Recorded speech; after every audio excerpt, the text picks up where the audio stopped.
Hello everyone,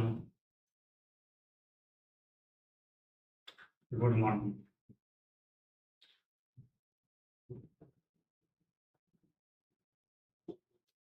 आज हम भारत और बांग्लादेश की एक धरोहर, सांस्कृतिक धरोहर सुंदरबन के बारे में हम कुछ जानकारी देना चाहते हैं। सुंदरबन का नाम आप लोगों ने थोड़ा बहुत जरूर सुना होगा, लेकिन मेरे नज़रिए से आप देखने की कोशिश करिए कि सुंदरबन कितना बेहतर है। क्या है हमारे भारत की सुंदरता, कितना सुंदर है हमारा सुंदरबन नाम क्यों पड़ा, इतना सुंदर उसमें है क्या खास है उसमें? हमारी सांस्कृतिक धरोहर क्यों कही जाती है और पूरे भारत की ही नहीं पूरे दुनिया की वो एक सांस्कृतिक और विश्व की प्राकृतिक संपदा है, धरोहर उसको घोषित किया गया। ये भी हम बात करते हैं। हम हमेशा हमारे पास जो होता है हम उसकी बात नहीं करते हैं, जो हमारे पास नहीं होता हम उसकी बात हमेशा करते हैं। ये हमारी मेंटालिटी है, हम इस तरीके से हमारा सामाजिक परिवेश ही इस तरीके का रहा है कि हम हमेशा जो हमारे पास नहीं है हम उस कमियों की बात करते हैं, जो हमारे पास है उसकी हम उसकी बात नहीं। तो आज हम उसी के बारे में बात करने वाले हैं कि हमारे पास है क्या, हमारे सांस्कृतिक धरोहर कितना सुंदर है भारत में, उसके बारे में हम चर्चा करते हैं। भारत में सुंदरबन सुंदरबन विश्व का सबसे बड़ा मैंग्रोव वन है। मैंग्रोव कहने का मतलब है तो वहाँ मैंग्रोव पेड़ों का वन है, बहुत बड़ा। विश्व का दुनिया का सबसे बड़ा मैंग्रोव वन है सुंदर, जो भारत और बांग्लादेश की सीमा पे है। उसका क्षेत्र लगभग लगभग 10,000 किलोमीटर क्षेत्र में फैला हुआ है मैंग्रोव वन, इसको सुंदरबन कहते हैं। और कहते हैं कि जब भारत और बांग्लादेश का विभाजन हुआ था उस समय सुंदरबन का भी बंटवारा हुआ, तो सुंदरबन बांग्लादेश में लगभग लगभग 60% चला गया और हमारे भारत में सिर्फ 40% हिस्सा, जिसका पश्चिमी हिस्सा 40% पश्चिम बंगाल राज्य में स्थित है। बहुत सुंदर वन, कभी मौका मिले तो जरूर घूमने जाना चाहिए। मैं तो जरूर कहूँगा आप लोग को भी जाना चाहिए। बहुत अच्छा जगह है, बहुत सुंदर है, बहुत मनोरम दृश्य, बहुत सुंदर। ये गंगा ब्रह्मपुत्र कहता है सुंदरबन गंगा ब्रह्मपुत्र और मेघना नदी के संगम पर स्थित बंगाल के खाड़ी के मुहाने पर स्थित एक डेल्टा है, भयानक विशाल डेल्टा पे बसा ये मैंग्रोव वन है। बंगाल की खाड़ी का नाम हमेशा हम चर्चा करते हैं, बंगाल की खाड़ी, लेकिन बंगाल की खाड़ी के पास ही के उसके मुहाने पर ही बसा है इसको।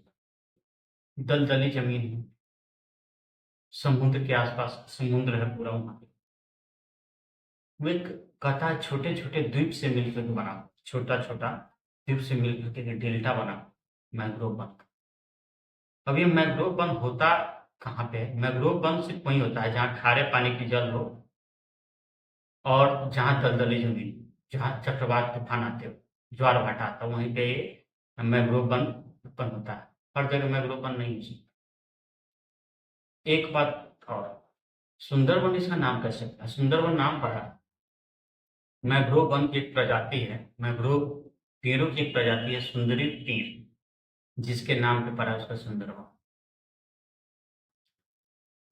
वह हमारे पर्यावरण को संतुलित करता ही, हमारे पर्यावरण को भी संतुलित करने का साथ साथ जैविक विविधता का भी बहुत बड़ा केंद्र है सुंदरबन।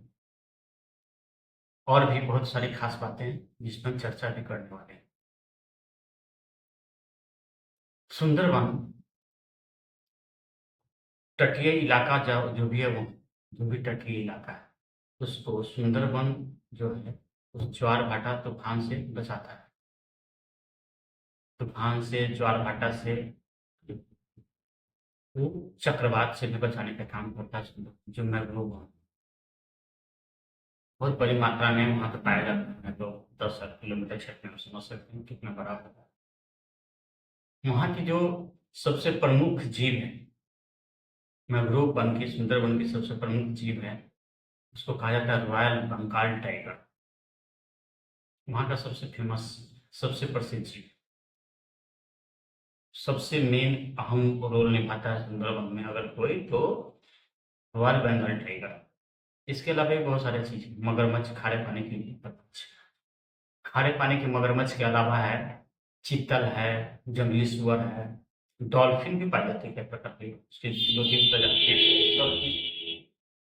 उसके बाद 260 से अधिक पक्षियों की प्रजातियां पाई जाती है, कुछ प्रवासी पक्षी भी होते हैं वहाँ। और कुछ कछुए, ऑलिव रिडले नाम का एक कछुआ पाया जाता है, और उसके जैसे अनेक सरीसृप भी पाए जाते हैं। एक बात और, कहा गया ऐसा है कि 1973 में भारत सरकार ने उसको सुंदरबन टाइगर रिजर्व घोषित कर दिया। पता है क्यों? क्योंकि उससे पहले टाइगरों की बहुत तस्करी हो रहा था, टाइगरों को बहुत ज्यादा मारा जा रहा था, कोई देखभाल करने वाला नहीं था। इसलिए भारत सरकार ने 1973 में उसको सुंदरबन टाइगर रिजर्व घोषित किया, जिससे वहाँ के टाइगर को बचाया जा सके। वैसे भी आपको पता है कि अभी वर्तमान में पूरे दुनिया में कुछ ही अब रॉयल बंगाल टाइगर या शेर बचे हुए हैं, तो उसको बचाना हमारी जिम्मेवारी है। हम सभी भारतवासियों की भी, और दुनिया के सभी लोग इस पे काम कर रहे हैं, इसको बचाने का, इसको संरक्षित करने की। क्योंकि अगर हम लोगों ने इसे नहीं बचाया तो ये विलुप्त हो जाएंगे। तो ये हम सिर्फ इतिहासों और किताबों में ही पढ़ सकते हैं। तो हम बात कर रहे थे, फिर 1878 में, एक बार की बात है कि 1878 में ब्रिटिश सरकार ने इसको रिजर्व फॉरेस्ट घोषित किया। जब अंग्रेज भारत आया तो देखा कि यहाँ पे तो बहुत संसाधन और संपदा है, सुंदरबन एक बहुत बड़ा संसाधन और संपदा है, इसीलिए उन्होंने इसे रिजर्व फॉरेस्ट घोषित कर दिया। रिजर्व फॉरेस्ट इसलिए घोषित कर दिया कि इसका संसाधन का यूज हम अपने लिए करते। वहां पे जनजातीय समुदाय भी रहता था इधर पे, जिसको वहां से हटा दिया गया कि वो उसके संसाधन का यूज ना कर। वहां पे किसी को भी जाना अलाउ नहीं। वो लोग, जो जनजाति लोग वहां पे रहते थे, तो वो सिर्फ शहद निकालने, उसका उत्पादन का, जो जंगलों के जो उत्पाद होता है उसका यूज करता था। शहद निकालना, लकड़ी का यूज, मवेशी के चारा, रहना, यही सब। कभी पेड़ को नुकसान नहीं पहुंचाता था, जीवों को नुकसान नहीं पहुंचाता। फिर भी ब्रिटिश सरकार ने 1878 में उसको, वहां पे कुछ लोगों को, जनजातीय समुदाय को जाने पर बैन लगा दिया और उसको रिजर्व फॉरेस्ट घोषित कर दिया। और ब्रिटिश सरकार ने उसका खूब दोहन किया, उसके संसाधन और संपदा का भरपूर मात्रा में दोहन किया उसने। इतना जबरदस्त तरीके से कि खूब जानवर का भी बहुत सारा शिकार किया, शेरों का, बंगाल टाइगर का शिकार किया गया, पेड़ बहुत सारे काटे गए, बहुत सारा उसका दोहन पूरे तरीके से किया गया ब्रिटिश सरकार के द्वारा 1808। अब बात होती है, इतना कुछ है सुंदरबन में, फिर भी आज भी बहुत सुंदर सुंदर। फिर बात आती है 1987। अब ये प्राकृतिक धरोहर तो है ही है पूरे दुनिया के लिए, भारत के लिए।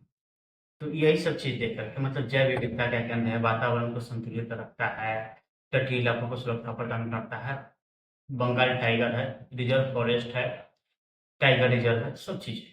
इसीलिए यूनेस्को ने इसको विश्व प्राकृतिक विश्व प्राकृतिक धरोहर घोषित कर दिया। इसीलिए कि इतना, एक पूरे भारत ही और बांग्लादेश के लिए ही नहीं सांस्कृतिक धरोहर है, ये ये पूरे दुनिया के लिए ही प्राकृतिक संपदा और संसाधन। इसलिए यूनेस्को ने इसे इसे विश्व विश्व प्राकृतिक धरोहर घोषित कर दिया था 1987 में।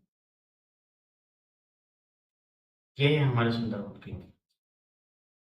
हमारा सुंदरबन सिर्फ भारत और बांग्लादेश के लिए नहीं संस्कृति द्वारा, पूरी दुनिया के लिए ये एक प्राकृतिक संपदा है। इतना ही नहीं, ये पर्यावरण सिर्फ पर्यावरण की दृष्टि से नहीं, जैविक विविधता की दृष्टि से नहीं, पूरी दुनिया के लिए ये हर तरह के संपदा को उपलब्ध कराने का काम। और यहाँ पे घूमना, जो भी पर्यटक, विदेशी पर्यटक ज़्यादा आते हैं वहाँ पर सुंदरबन में घूमने के लिए। विदेशी पर्यटक भी आते हैं, भारत से भी कुछ लोग आते हैं घूमने के लिए, पर्यटक। तो वहाँ पे जाते हैं तो बहुत अच्छी सुविधा, रुकने का सुविधा, खाने की सुविधा, सेफ एंड सुरक्षित है, कोई दिक्कत नहीं, कोई परेशानी नहीं।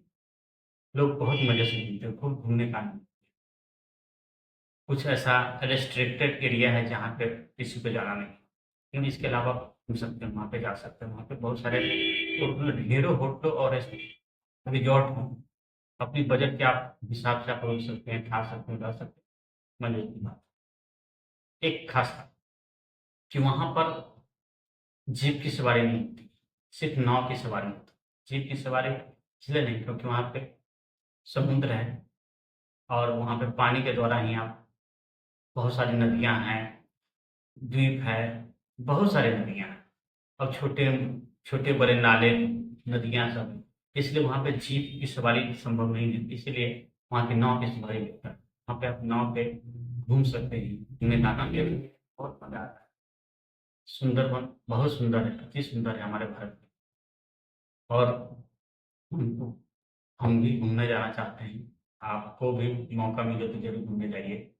हमारा सुंदरबन भारत का सबसे सुंदर प्राकृतिक धरोहर, नाम ही सुंदर है तो समझ सकते हैं कि कितना सुंदर हो। आज का टॉपिक इतना ही, फिर कभी अगले टॉपिक में मिलते हैं। Thank you for watching this video. Please like, subscribe and share. मिलते हैं, बाय। Thank you.